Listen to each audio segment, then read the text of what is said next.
વડોદરામાં વધુ એક બ્રિજ પર ગાબડું પડ્યું। વિશ્વામિત્રી નદી પરના બ્રિજ પર ગાબડું પડ્યું। નરહરી હોસ્પિટલ રોડ પર આવેલા બ્રિજ પર ગાબડું પડવા છતાં કોઈ કામગીરી કરવામાં નથી આવી।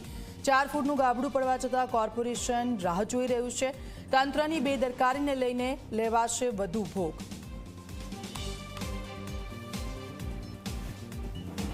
તો 4 ફૂટનું ગાબડું પડવા છતાં કોર્પોરેશન કોની રાહ જોઈ રહ્યું છે એ ખબર નથી। બ્રિજ પર 4 ફૂટનું ગાબડું પડ્યું છે। વડોદરામાં વધુ એક બ્રિજ પર ગાબડું પડવાની આ ઘટના છે અને આપ જુઓ આ ગાબડું કેટલું મોટું છે।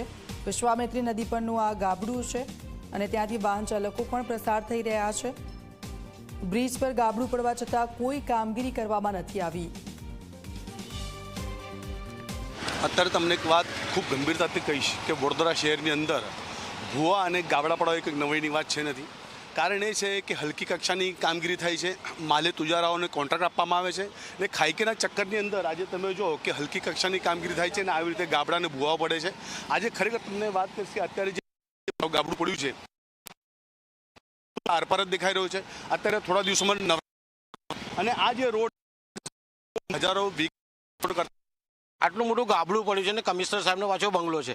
તો આ વડોદરા મહાનગરપાલિકાના સત્તાધીશોને અધિકારીઓને અમારી વિનંતી છે કે આની તપાસ કરવામાં આવે। આ નાનું ગાબડું કદાચ મોટું થશે તો બ્રિજ તૂટી પણ પડે, એટલે બ્રિજ તૂટી પડવાની દુર્ઘટનાઓ બની રહી છે તો વડોદરામાં પણ બનશે।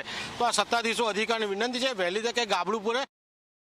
વડોદરાના ફતેગંજ વિસ્તારમાં આવેલ નરહરી હોસ્પિટલ પાસે વિશ્વામિત્રી બ્રિજના ડેડ એન્ડ પર ગાબડું પડતા હડકંપ મચી જવા પામ્યું છે।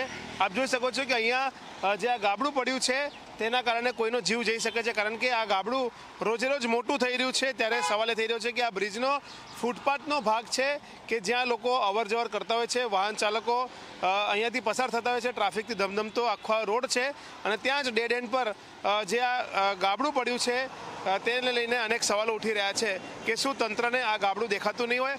કારણ કે આ જે ગાબડું અત્યારે નાનું લાગી રહ્યું છે જોવામાં, પરંતુ આરપાર દેખાઈ રહ્યું છે।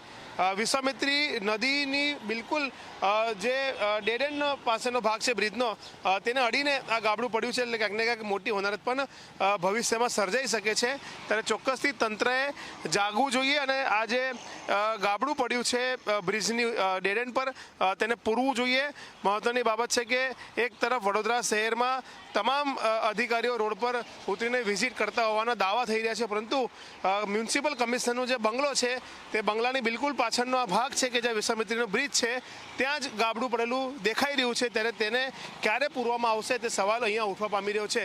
શું કોર્પોરેશન કોઈ મોટી દુર્ઘટના ઘટે તેની રાહ જોઈ રહ્યું છે કે પછી દુર્ઘટના પહેલાં જ આ ગાબડું પૂરીને આ જગ્યાને સેફ ઝોનમાં લઈ જશે તે આવનાર સમયમાં ખબર પડશે, પરંતુ ચોક્કસથી આ ગાબડું પૂરવું જોઈએ જેના કારણે કોઈ મોટી દુર્ઘટના ન સર્જાય। કેમેરામેન મુકુંદ દવે સાથે રવિ અગ્રવાલ, ઝી મીડિયા, વડોદરા।